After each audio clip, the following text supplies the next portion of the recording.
TDP ప్రభుత్వంపై బురద చల్లడం హేయమైన చర్య మండల కన్వీనర్ గొంగటి రఘునాథ్ రెడ్డి. వింజమూరులోని ఎస్వి కళ్యాణ మండపంలో కూటమి ప్రభుత్వం నాయకులు విలేకరుల సమావేశం ఏర్పాటు చేశారు.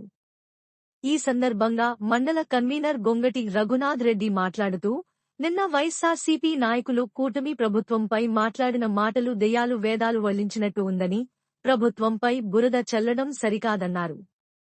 కూటమి ప్రభుత్వం అధికారంలోకి వచ్చి 5 నెలల కాలంలో సంక్షేమ అభివృద్ధి 2 రైలు పట్టాలుగా సమానంగా చేస్తున్నారని, అధికారంలోకి వచ్చిన వెంటనే పెన్షన్ పెంపు కార్యక్రమం దిగ్విజయంగా పూర్తి చేసి, మెగా డిఎస్సి 16,000 ఉద్యోగాలకి గ్రీన్ సిగ్నల్ ఇవ్వడం, ఉచిత గ్యాస్ పంపిణీ కార్యక్రమం జరుగుతుండడం మీ కళ్లకు కనబడటం లేదా అంటూ వైఎస్సార్సీపీ నాయకులపై విరుచుకుపడ్డారు.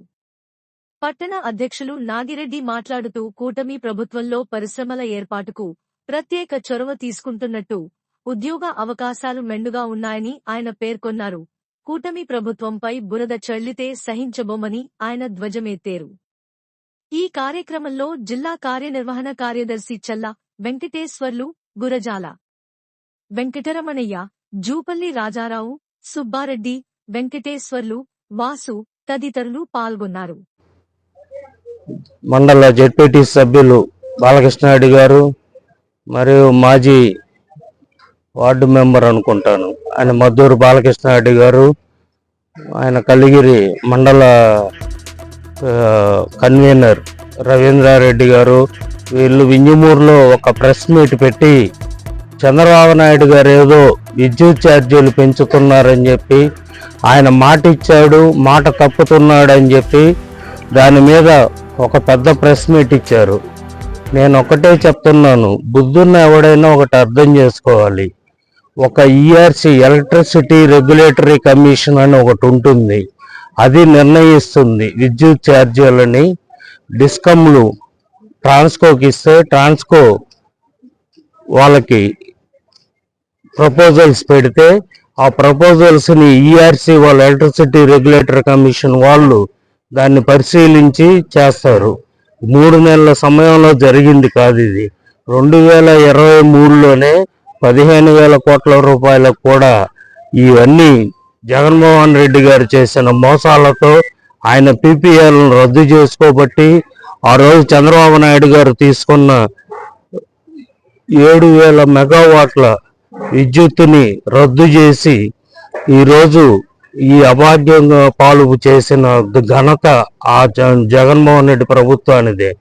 ఈ విషయం తెలియకుండా వీళ్ళు అనవసరంగా అవాకులు చవాకులు పేలుతూ ప్రెస్ మీట్లు పెట్టి జనాలను ఏదో మోసం చేసి, జనాల్ని మభ్యపెట్టి, ఏదో 5 నెలల ప్రభుత్వం వచ్చిన 5 నెలలు 4 నెలలకే ఈ ప్రభుత్వం మీద ప్రజల్లో ఏదో తిరుగుబాటు అంట. ఆయన ఎవరో ఒక ఆయన మాట్లాడుతున్నాడు, ప్రజల్లో తిరుగుబాటు వస్తుందని. ఇంకొక మేధావి మాట్లాడుతున్నాడు. అసలు చంద్రబాబు నాయుడు గారు ఇవన్నీ చేసి, చంద్రబాబు నాయుడు గారు ఎటువంటి ఆయన చెప్పిన 6 సూపర్ 6 పథకాలని వేటిని కూడా చేయలేదని. ఒకరవన్న బుద్ధి ఉంటే మీకు ఈ 5 నెలల్లోనే కనీసం 3 సూపర్ 6. నమస్కారాలు, నా పేరు కోడు నాగిరెడ్డి, టీడీపీ టౌన్ ప్రెసిడెంట్ని.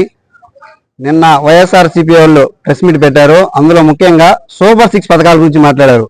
ఈ సూపర్ 6 పథకాల్లో మొదటిది చంద్రబాబు నాయుడు ఆ రోజు ఏమని చెప్పాడంటే, మొదటి నెలలోనే 1,000 రూపాయలు పెంచి 3,000 ఉన్నదాన్ని 4,000 చేస్తా అన్నాడు. చేసిందా లేదా? మొదటిది. రెండోది, గ్యాస్ మహిళలకు ఉచితంగా సంవత్సరానికి 3 సిలిండర్లు ఉన్నారు. మొదటిది మన సిలిండర్ వచ్చింది. ప్రత్యక్షంగా నాకు అకౌంట్లో డబ్బులు పండి నేను సిలిండర్ బుక్ చేసుకుంటే మొదటి 2 గంటల్లోనే నాకు అకౌంట్లో డబ్బులు పండి. ఇది సూపర్ 6 పథకం కాదా? మరియు డిఎస్సి, మెగా డిఎస్సి 16,500 ఉద్యోగాలు కల్పించిందా లేదా? మన మంత్రివర్యులు నారా లోకేష్ గారు విదేశాలకు పోయి ఎన్నో కంపెనీలు ఇచ్చి నిరుద్యోగులకి ఉద్యోగాలు కల్పిస్తున్నారు. అది నిజం కాదా? పోతే ఇసుక అంటుండ్రు. ఆ రోజు నేను ఇల్లు కట్టుకునేదానికి 6,000 రూపాయలు ఒక ట్రాక్టర్ ఇసుక, ఇవాళ 2,200. ఎంత తేడా ఉందో ఆలోచించండి. బాబు గారు ఏ హామీలు ఇచ్చారో అవన్నీ నెరవేరుస్తారు. మీరు నేను 2019 నుంచి 24 వరకు నేను 3,000 రూపాయలు పెన్షన్ అన్నారు. మళ్ళా కొద్ది రోజులు పెంచుకుంటూ పోతాను. సరే పెంచినరా? దానికి గాను రెండో సంవత్సరంలో 250 రూపాయలు పెంచారు. మొత్తం మీద మీరు 4 సంవత్సరాలు పెంచింది, 5 సంవత్సరాలు పెంచింది 1000 రూపాయలు. బాబు గారు ఎలక్షన్ హామీలో చెప్పినటువంటి ఈ 1000 3 నెలలు 1000 కలిపి 4 మొత్తం మీద 7000 రూపాయలు డబ్బులు ఇచ్చారు. వాస్తవం కాదా? ఇంకా సూపర్ పథకాలు మేము అధికారంలోకి వచ్చి 4 నెలలు అయింది. 4 నెలల్లో అన్ని పథకాలు పూర్తి అయిపోతాయా? మీరు నవరత్నాల్లో భాగంగా మీరు ఇన్ని సంవత్సరాలు అన్ని నెరవేర్చారు. నవరత్నాలని రాంగానే నెరవేర్చారా? అమ్మఒడి అయ్యారు. అమ్మఒడికి ఎంత ఇచ్చారు మీరు? 15,000 అయ్యారు. అది ఎప్పుడు 6 నెలల ఎలక్షన్ జరిగితే జనవరిలో ఎప్పుడు వేసినారు? అప్పుడు ఎన్ని నెలలు పట్టింది? దానికి గాను 15,000 అయ్యారు. 15,000 14,000. రెండో సంవత్సరం మళ్ళీ 13,000. అవి కంటిన్యూ వచ్చినాయా? ఒకరికి కూడా రాలా. కానీ చంద్రబాబు నాయుడు విమర్శిస్తే తెలుగుదేశం పార్టీ కానీ ఎవరు కానీ చూస్తూ ఊరుకోండ్రు. దానికి ఎంతటికైనా సిద్ధమని సభాముఖంగా తెలియజేసుకుంటున్నాం.